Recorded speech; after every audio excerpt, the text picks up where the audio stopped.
with her as the day goes on. I'm Hal Hutchison. I'm the pastor here at St. John's. A few days ago, Lisa came by and said, "We're looking for a venue."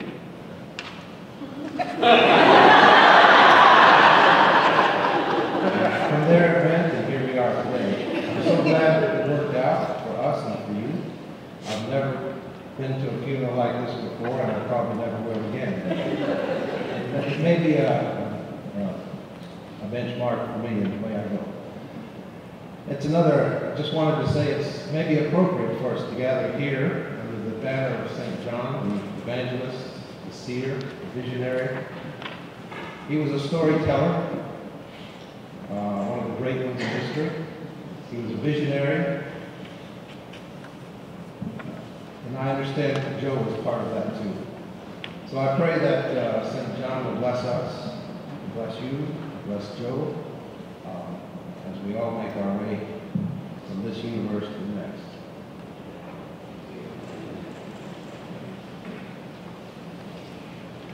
Let us pray. God of compassion, comfort us with the great power of your love as we mourn the passing of Jo Carson. In our grief and confusion, help us to find peace, and give us light to guide us into the assurance of your love. Amen. My condolences go out to the family and friends of Jo Carson. I admire your faithfulness in caring for her with humor, patience, and compassion.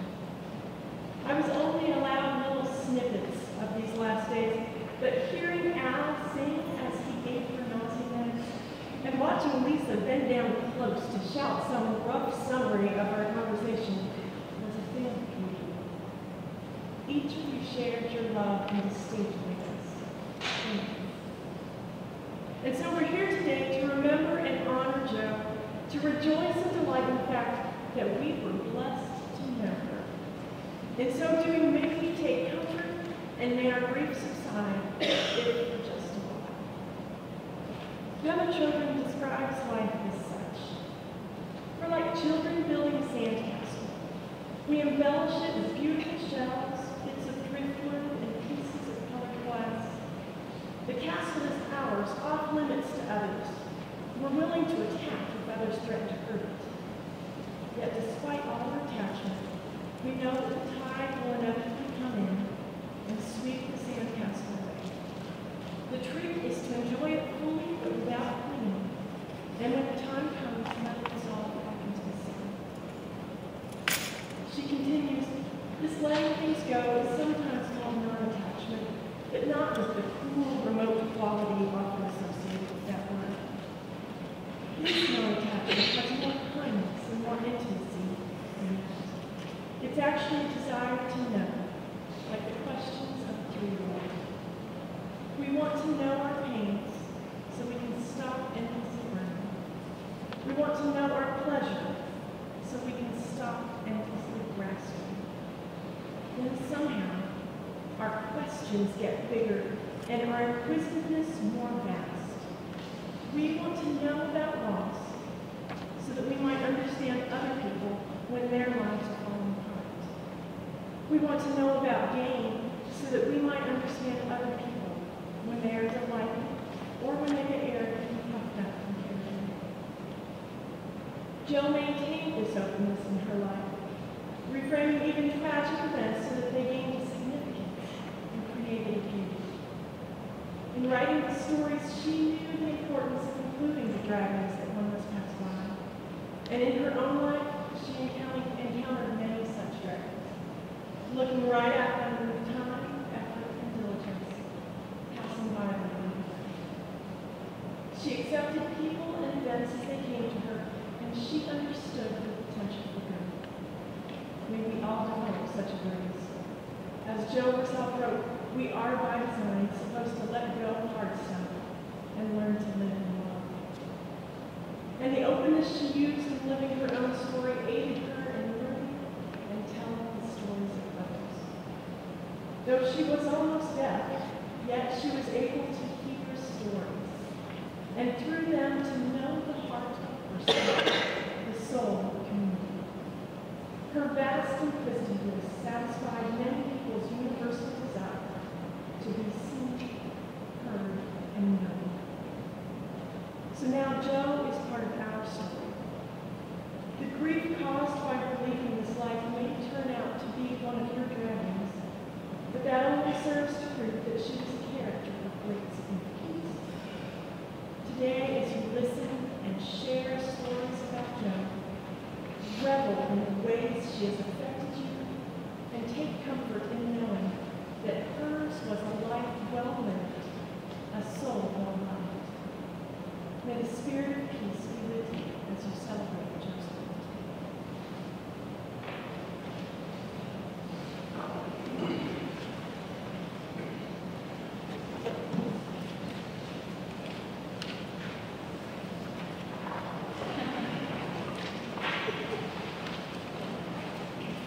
We're gathered today to celebrate the life of the woman I love, Josephine Catherine Carson, Jo.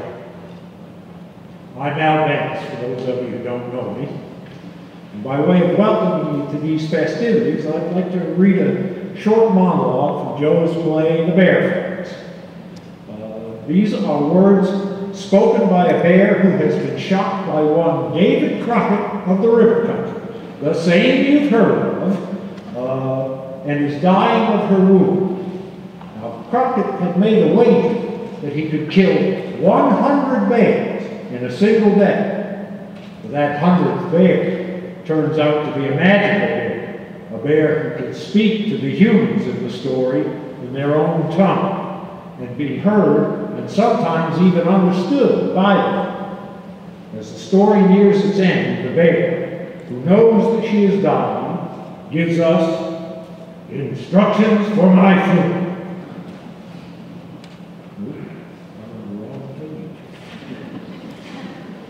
Life must be consumed in order that life can be lived. So my body is to be roasted and a feast prepared. Those who have known me and those who have not are to be invited, and they are to eat until they have had enough and drink until they laugh too much.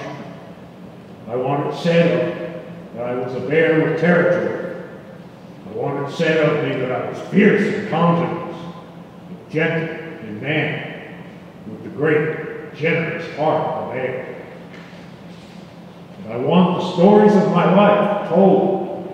How I was a fish catcher, how I had a nose and taste for fermented plums, how I loved to lie on my back in the sun, sing the songs of bears, how I fought cats and wolves from the necks of my children, as my mother had done for me, how in my sleep I was a dreamer, how at the hand of a man for whom I had numbered 100, nothing more, I died.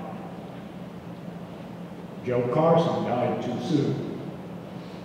But she herself said, I have lived the life I wanted to live. So let us begin our celebration of that life. And let us feast after.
And going across the river of death to dance for the Council of Elders. And they forgot to mention in there that Joe would have said to dance in cowboy boots. We noticed specifically there. Try this. Motuba. Motuba. Motuba. Efefe is the wind. Efefeiku. Motuba efefeiku. Motuba efefeiku. Equal. Identidad. Tijoba.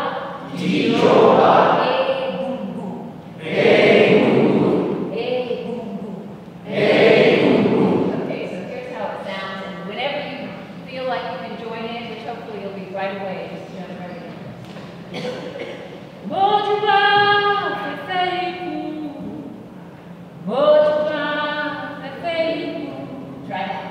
Mojuba, fefeiku.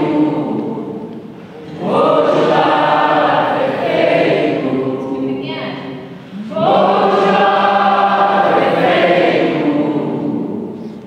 Mojuba, fefeiku. Equal. Aientina, tijoba,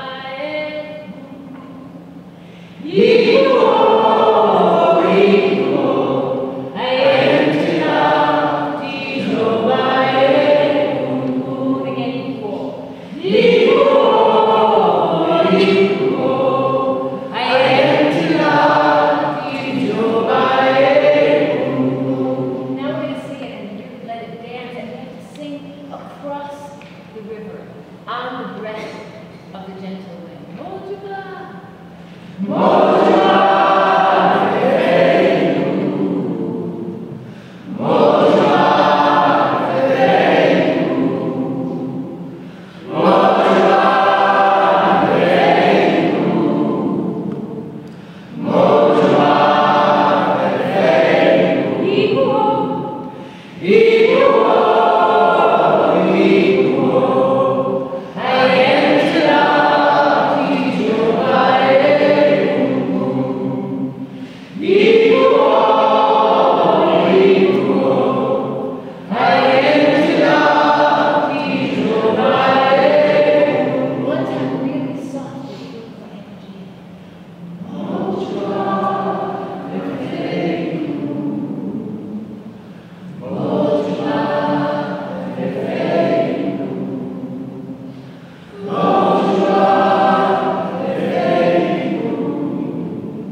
Lisa said I could tell a quick story, so I'm going to take the opportunity to tell a story from Celeste Miller, who asked me to bring her in my pocket.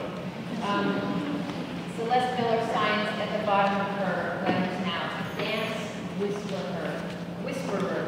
Celeste Miller and Linda Bailey, Paula Lark, who I'm also bringing with in spirit, and Joe and I were part of a project called 5 Women from the South. I can't remember what the actual name of it was, commissioned by the New Orleans Contemporary Arts Center. What was it called? 5 Women from the Southeast. 5 Women from the Southeast, something. Anyway, so from Celeste. How can we capture all we learned from Joe? It seems too monumental. The day after Joe passed, I faced my students and suddenly felt just too sad. I told them I had lost a dear friend and colleague, and then stopped. What do you say next? So I told them, even as tedious as the advice sounds, live and be the fullest person, artist you can be is really worthwhile advice, because it does make a difference. I will miss Joe something fierce. I will regret all the time I didn't spend with her. I will celebrate all the time I did spend with her, either actually with her or through reading her work or hearing the stories of what she was up to from others. But at least I can let Jo go, knowing what she brought into this life she lived and how so many are so glad to have known her. Maybe if I narrow it down, I can say Jo taught me how to chop wood and keep the fire going. I spent a few weeks in Johnson City working on a piece with road company. Jo was going to be out of town and offered me her house as a place to stay. I was nurturing a very broken heart and heading down a long road to a relationship that would eventually train wreck. I was sad and lonely and not talking about this with anyone. Staying at Jo's required keeping the wood stove going, knocking the creosote out of the chimney, and chopping wood. Jo taught me patiently and thoroughly how to keep warm and keep her house from burning down. She taught me the best way to get through hard times, easy times, all the times. Keep the flames, keep the inspiration going, but don't burn the house down.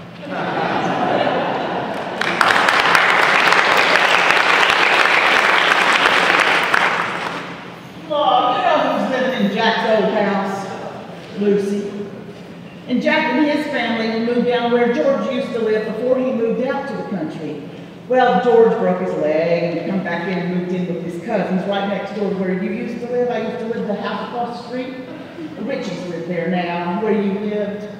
Well, the people who lived on the other side moved in after you left, I think. They live in my old house now. It has more yard. Well, anyway, that house next door, the one Lucy moved out of into Jack's old place, well, George ain't getting along too good right now with his cousins. He's thinking about moving in.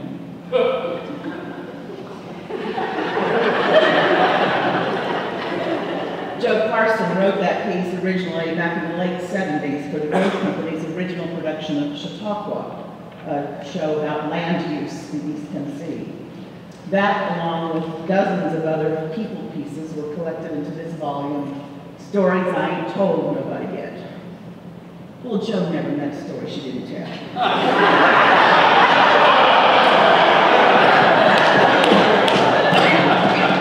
Maybe not right away, and maybe not just at any old time and place. She was a woman of discretion. But she would tell those stories. Her gift was to be born a storyteller, and her blessing was figuring out how to share that gift with the world. I first met Jo in 1976 as a young actress moving back home. I remember thinking, my, that girl's got a funny voice. What I quickly learned was that, oh yes, oh my indeed, that girl has a funny voice. And I have been laughing with Jo ever since. When Jo's hearing began to go, I remember feeling bad. How is she ever going to be able to eavesdrop on people's conversations? And then in the early 90s, I was working for Alternate Groups then, the organization that Jo helped to conjure into existence. I got a phone call. Do you know any playwrights that could come make a community play from some oral histories down here in South Georgia? Well, I said, you could use this person, or I could recommend that person. But who I really think you need, without question, is Jo Carson. So Jo became arguably the country's premier crafter of community plays. Her fierce commitment to the integrity of people's stories, of not backing away from the hard parts, of finding the humor in the pain, those qualities drove her life and her work, and those qualities did shape her death. As Al said, Jo died too soon. She was ready, and it was time, but she died too soon. So allow me a moment as a surviving Roots matriarch. Let me just say, if you've been putting off that colonoscopy because you don't have insurance, or you just can't take a day off work, or it just costs too much money, or I don't want to get back to that, or oh my God, are you kidding? I'd never do that. I'm just asking you, please, think again.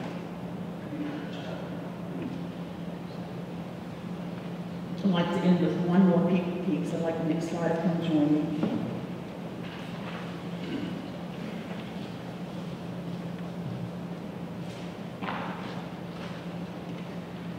40 years recorded, 39. And- My mother didn't like Jack. and Amy wouldn't marry. Well, I couldn't without her consent and her so close to dying. It took her 39 years, and she died of old age, But we always thought, and you too, that she was on the edge.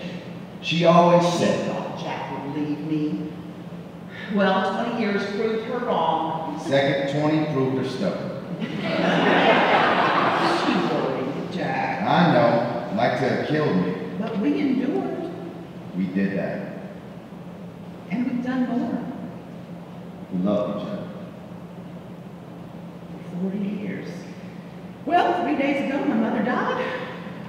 And we're announcing our intent. To marry. So long waiting makes the moment awful sweet. That it does.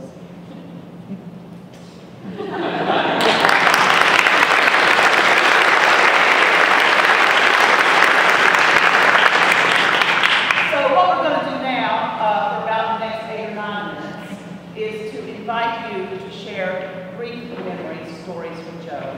This program is a collection of people who've been asked or invited to present memories, and then your extemporaneous sharing. Say that. Extemporaneous. So there'll be 3. This is the first of 3 opportunities. There's a microphone there. There's one here. Perhaps you don't need one.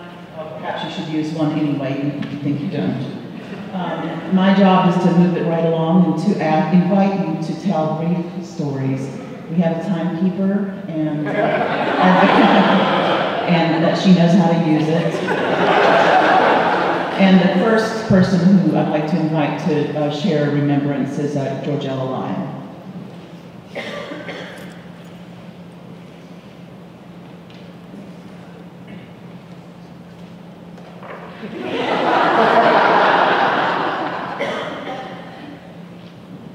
Vertically challenged.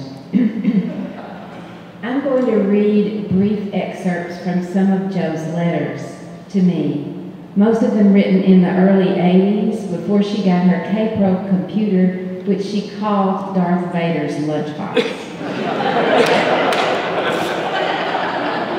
Tuesday night, the only news here is that I am flat broke, but not yet in the windshield wiper factory, and I am writing again on the Dreiser play. Write me back and send good news. I need it. June the 1st. I'm back from San Francisco, 8 pounds heavier and complete with lots of stories and other items that don't cost money. 12/21/85. Spent one late, crazy, cold night out looking for Halley's Comet with a pair of field glasses. It was somewhere in the legs of Pegasus, and I saw several stars and got very cold. Beyond that, I may have seen Halley's Comet. I may have glimpsed the gates of heaven, but you can't prove it by me. 1/6/83. I wrote a piece for Ruby Lerner the other day. I'm going to be obnoxious and quote myself. I don't know exactly how to say it, but there are moments in a person's life when you achieve some small new level of understanding. For me, this one has to do with heart in work. Will and blood and guts and tears are not enough. Pain is not enough. Labor is not enough. Technique, competence, style, none of that is enough. If a piece of work lacks heart, it will show. A piece of work can lack even competence and have heart and be great. It can have everything but heart and be competent at best. Heart, hard again to put to words. It may be so simple as something vital to say, spoken with love. 11/23/84, Wednesday morning. Oh, good buddy, you know better than to let some snort of an editor tell you what you are. No coherent underlying voice can translate to any number of things, from I don't understand to my stomach hurts and I want to go home. George Ella, you be true to yourself, true to your vision, and let that editor be damned. That's about the limit of what I know. I keep thinking I'm ready to start on Davy Crockett, but I'm afraid I'm going to be mucking around with Uncle Teddy some more, that being Theodore Dreiser. That's okay. The whole idea is to make it as good as I can get it. I mean, they don't give the Pulitzer unless the writer has a few wounds still leaking pus.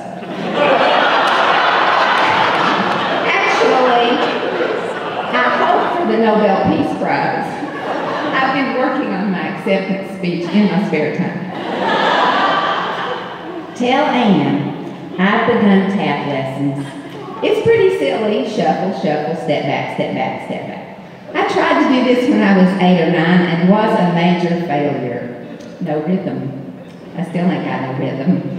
But not so many inhibitions either. And I figure, seeing as how I'm probably not going to be a major country music star, and I can't break into song in the middle of the people pieces, tap dancing, I can always make a flashy exit. Keep me posted. Love, Jo.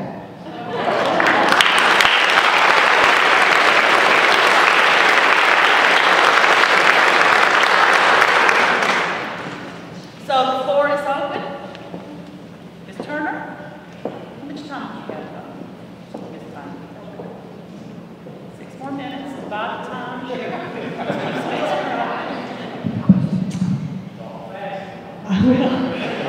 I got to go visit Jo just after her lung surgery last fall, and I don't know if you heard this story, but there were these 2 twin trees that got knocked down by a windstorm just before her surgery, and they fell in such a way that they didn't hit anything but just one little storage shed, and they could have, if they'd fallen the wrong way, taken out Al's house or her house, and she was quite amazed by this story. And we had a great afternoon, which inspired me to write this poem. Twin trees falling in tandem and not hitting Al's roof. You and your kerchief, and me and my hat. The one afternoon before us, like a cat stretches out for its long winters now. We talked about old loves, family rivalries, rivers flooded, miracle babies. You hiked up your skirt as though it were summer, and you were looking to catch a cool breeze, and handed me a back issue of Southern Living. We both laughed at the thought. Persephone had her 6 tiny seeds and parsed them out slowly, but we ate big, plump, juicy pomegranate seeds by the spoonful like we were greedy children staving off winter and cancer and loneliness. We held hands and jumped into Hades together.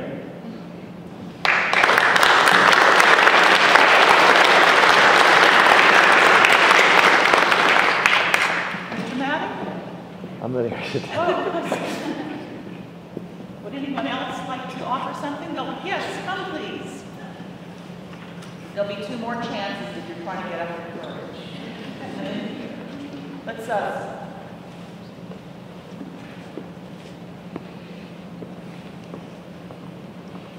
me your name.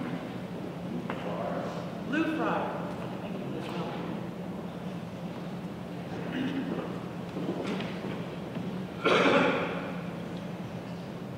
I'm the original Latin from Manhattan.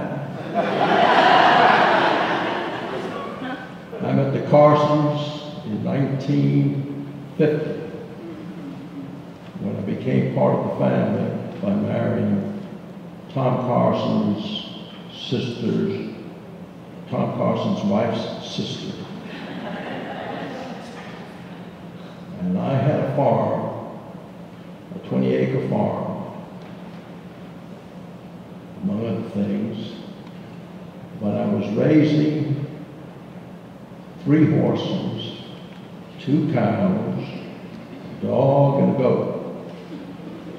And during that time, I had met Jo about 2 or 3 times.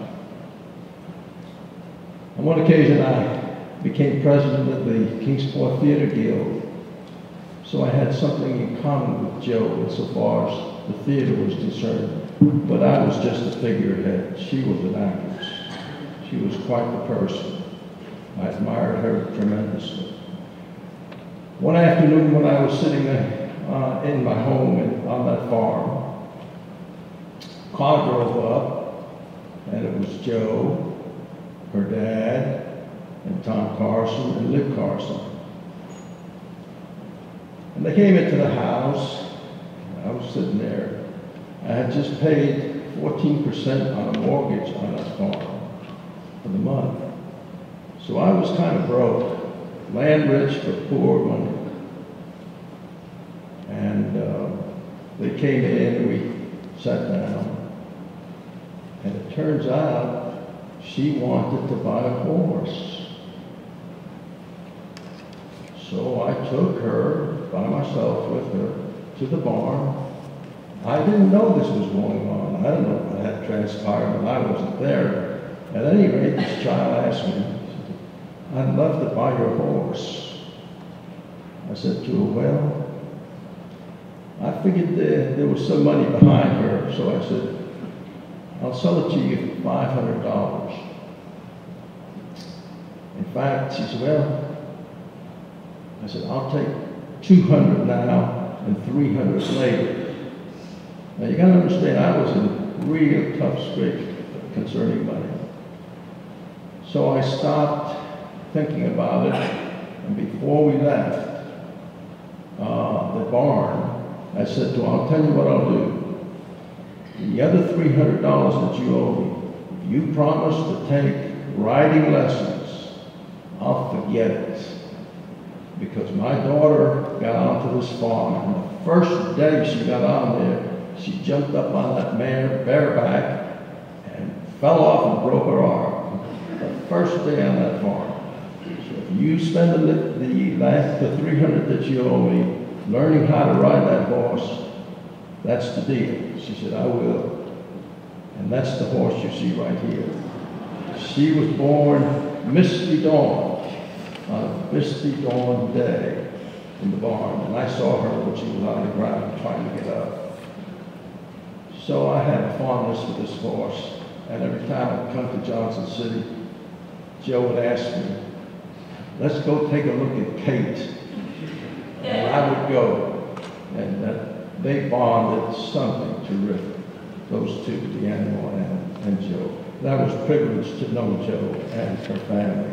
So I just wanted to let you know this is a special thing to me. Thank you very much.